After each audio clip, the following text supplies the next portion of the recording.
이번 교수님이 지금 서울에서 비행기가 못 잖아요. 제가 대신 잠깐 저장을 받고 카이스트 생명학과 부관에게 정인태로 그럼 뭐 시간 됐으니까 시작을 하겠습니다. 첫 번째 발표자는 최영훈 김도현 Evaluation of Observable for the Treatment of Infectious Body Fluid에 대해서 발표를 해주겠습니다.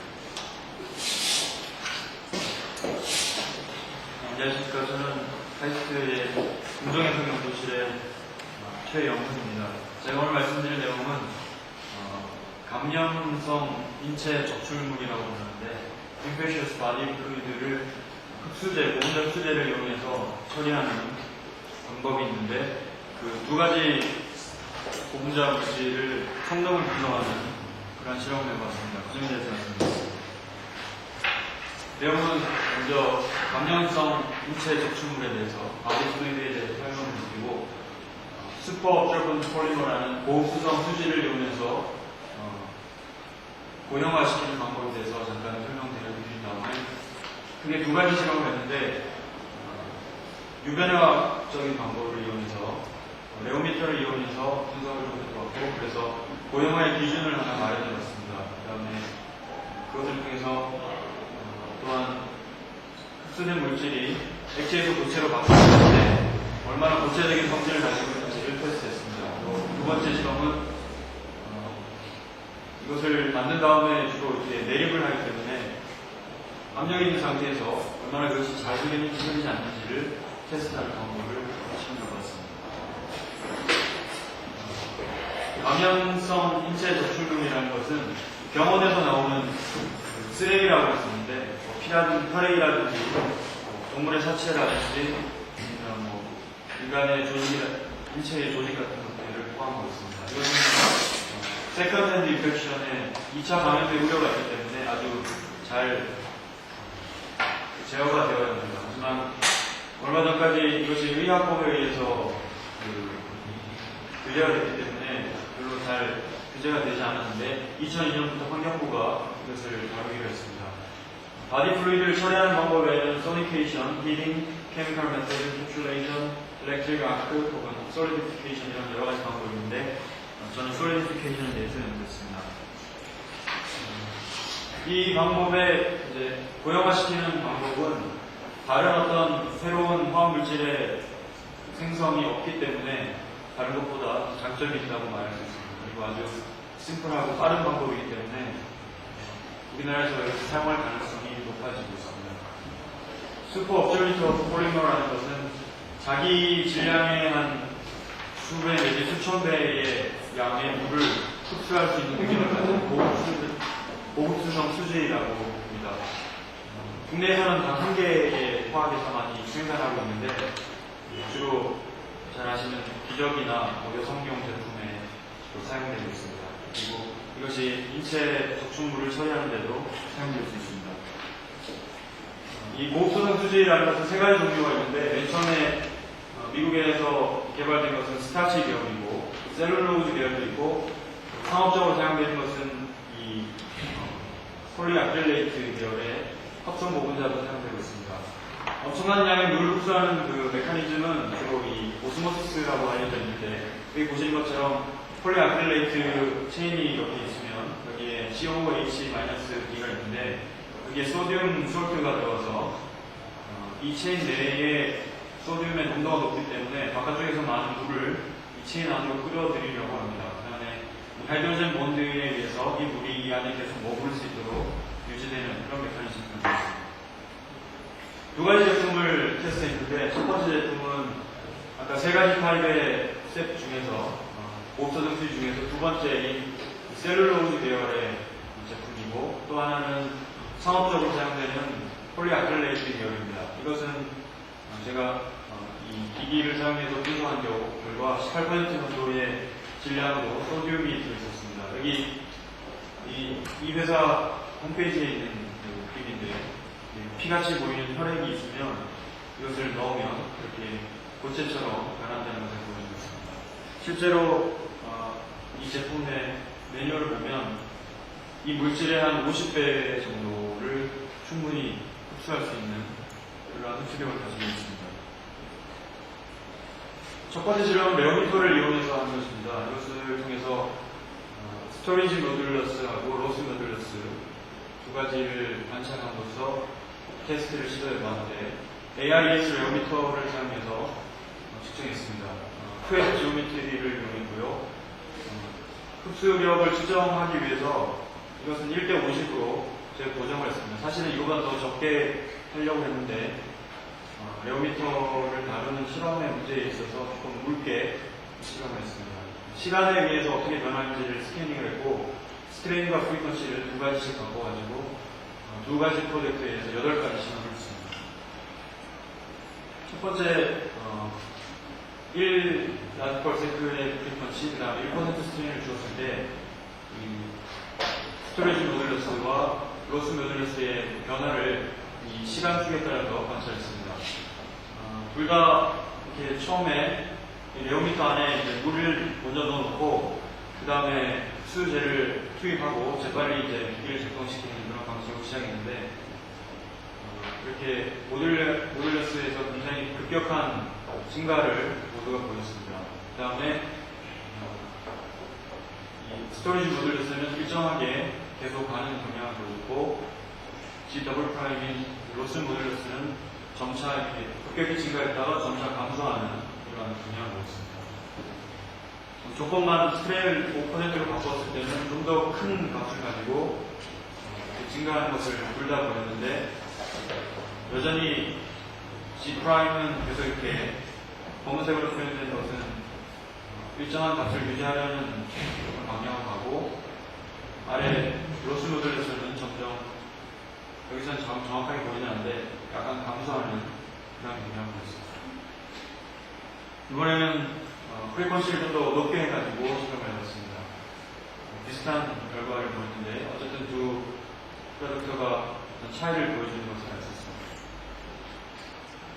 이번에도 스트레인을 5%로 증가시켜가지고 실험을 해보았는데 역시 일반되는 그런 결과를 보였습니다.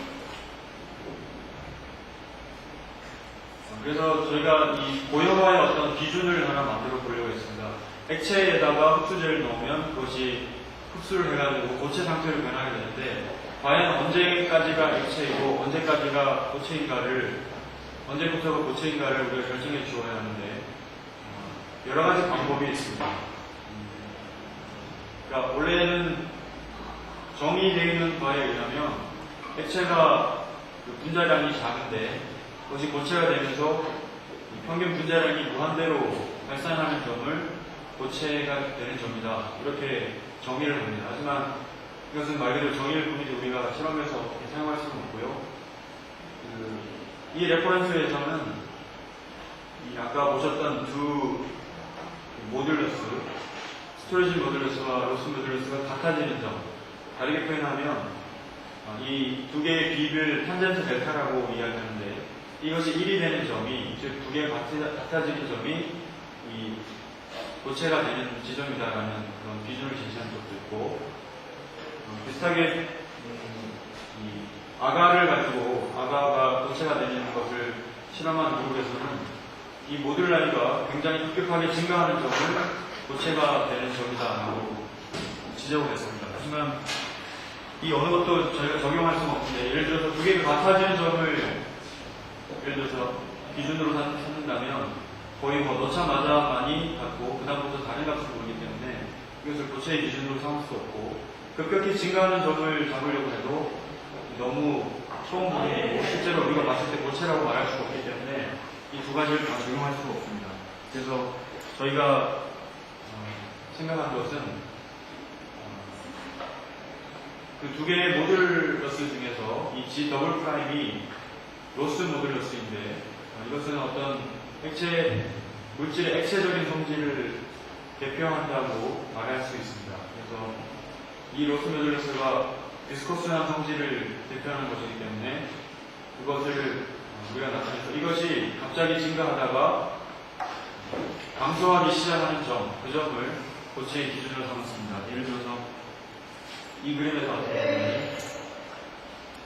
이 경우 같은 경우에는 이렇게 이 아래 빈 동그라미로 되어 있는 이 부분이 로스 모듈러스인데 급격히 증가하다가 감소하기 시작하는 요 점을 솔리디피케이션이 일어나는 점이다라고 저장했습니다. 이렇게 생각한 이유는 모든 그래프들 8개 모두에서 이 G 더블 프라임이 증가하다가 감소하는 그런 어떤 맥시멈 포인트를 갖기 때문에 이 점을 고체의 기준으로 삼는 것으로 정했습니다. 그 다음에 흡수가 빨리 되는 것도 중요하지만 흡수된 물질이 얼마나 고체로서의 단단한 성질을 가지고 있는가 하는 것도 중요한데, 왜냐하면 그렇게 되어야만 2차 감염, 어떻게 새나가는 것을 막을 수 있기 때문에 그렇습니다. 그것을 대표하는 값으로 저희는 탄젠트 델타를 적혀 있는데, 아래 게 스토리지 모듈러스 있고 위에 게 로스 모듈러스입니다. 그래서 정확하게 해석을 할 수는 좀 하기는 어렵지만 이 B가 크면 클수록 액체의 성질에 좀 더 가까운 것으로 해석할 수 있습니다. 그래서 이번 테스트 경우에는 프로덕트 B가 대부분의 경우에서 더 작은 탄젠트 델타 값을 가졌기 때문에 고체에 좀 더 가깝다라고 평가했습니다. 정리한 내용이 여기 있는데요. 저희가 설정한 그 고체와의 고형화의 기준을 적용을 해서 시간을 측정한 결과 프로덕트 B가 대부분 다 두 개 중에서 항상 짧은 고형화 시간을 가졌습니다. 즉, 더 빠르게 고체가 된다고 할 수 있었고, 탄젠트 델타는 흡수된 물질이 얼마나 고체에 가까운가를 나타내는 것인데, 이것이 작을수록 고체에 가까운 것인데, 이 경우만 제외하고 이 경우는 차이가 별로 크지 않고 나머지 부분에서 모두 프로덕트 B가 훨씬 더 작은 값을 나타냈기 때문에 역시 고체적인 성질도, 우리가 원하는 고체적인 성질도 프로덕트 B가 더 우수하다고 결론을 내렸습니다.